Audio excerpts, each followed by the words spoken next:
Alright, so I've got this Norden C1 stabilizer base here. Going to do a quick hookup with the gyro, connecting the voltage directly to the gyro, bypassing the switch plate. I'm going to leave all of my switches off. Take off this front plate here.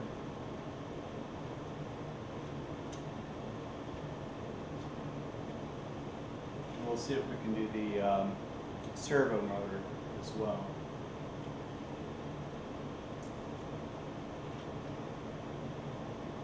So we've got this exposed. I'm going to wheel this around here.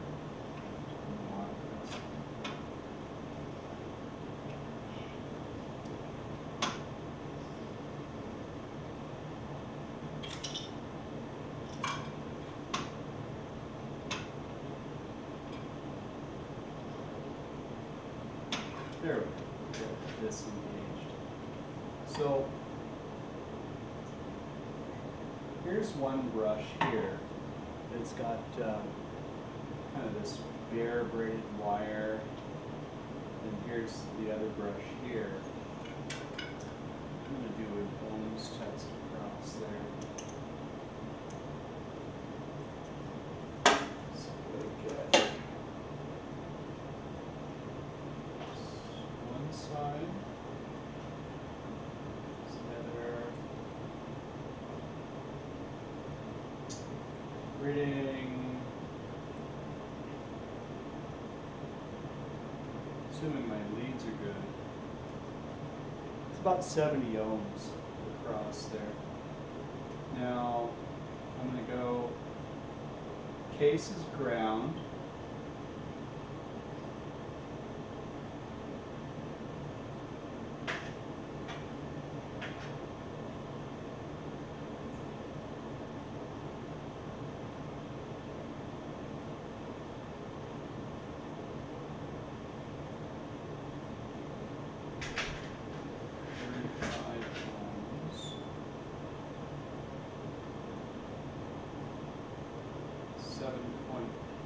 This is close to zero here on this side here, so I'm going to hook and ground this side here with the brush for the servo. So I've got my little DC power supply here. I'm just going to clip on ground.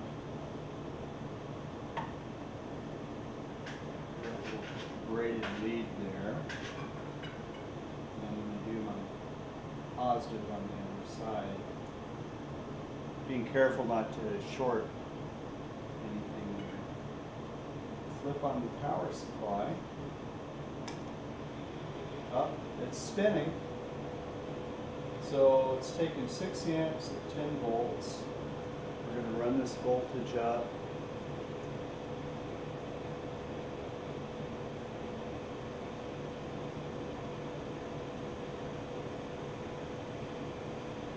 Wow.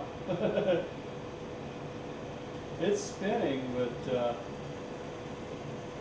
you see as it's spinning faster, the voltage is climbing. But it's taking a constant 6 amps on the supply.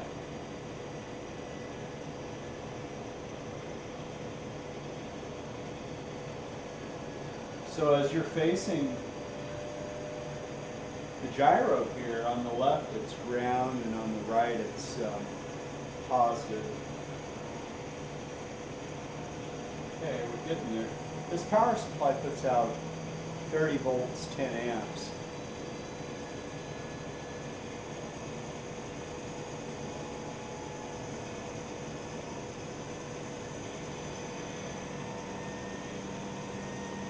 I have to hold it because don't have the servo engaged. Okay, we're up to almost 20 volts here.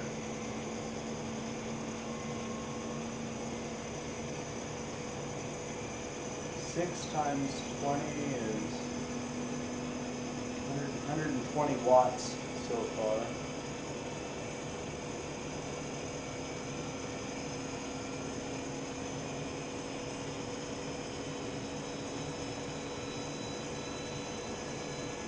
Okay, I'm turning this down a little bit to drop the current. I'm not going to max it out at the 26 volts.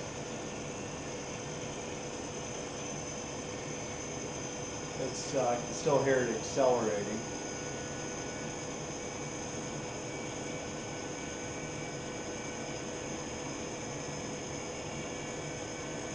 As it's accelerating, the current's starting to drop.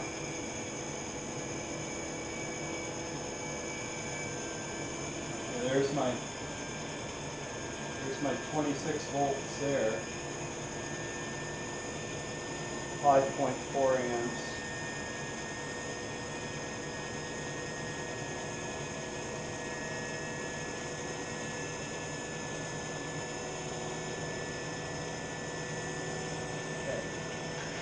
Got that adjusted down to 26, and it's the current's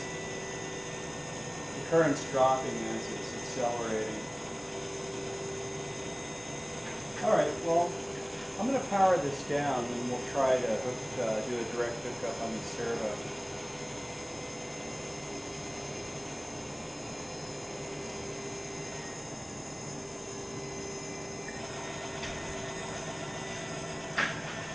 That sucker's really spinning.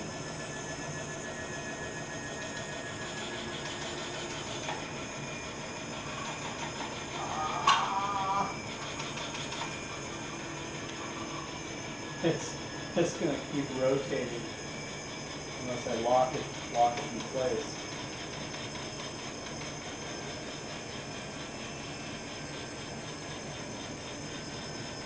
We'll let it slow down a little bit more, then we'll flip it around.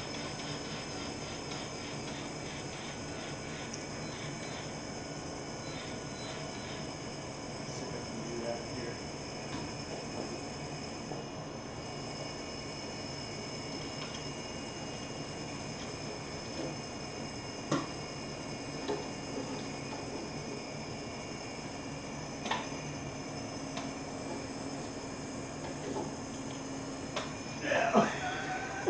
I can't turn it. Oh my gosh. Oh.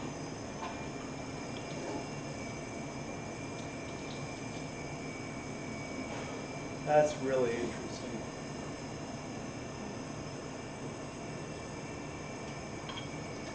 So I'm going to pull this back cover off.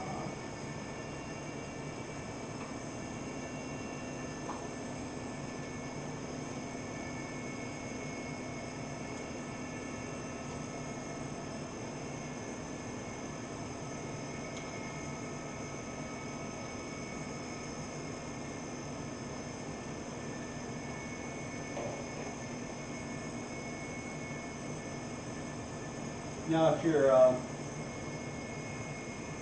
wires on the switch plate are cloth and they've been cut, you want to make sure that when you splice them back together, that you use cloth electrical tape. I would not use the common plastic electrical tape. If there's ever a short, the cloth won't melt. They use that in a lot of antique radio supply houses. It's pretty easy to get, as well as these old cloth wires. So on this motor here, you've got the two brushes. I'm basically going to do the same thing.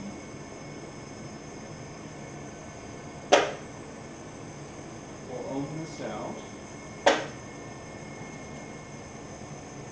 See what we have here. Yours might vary a little bit. I'm going to go here to here. I've got about 40 ohms. We'll go to the case.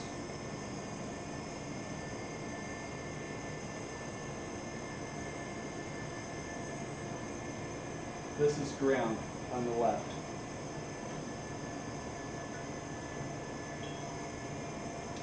going to start this out at a lower voltage also. Right around there. So here's my ground. Just going on this this bare wire leads here.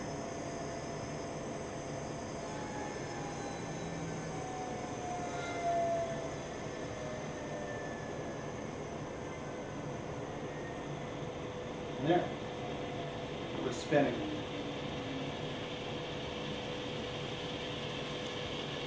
You see the voltage is also slowly ramping up. And there, it's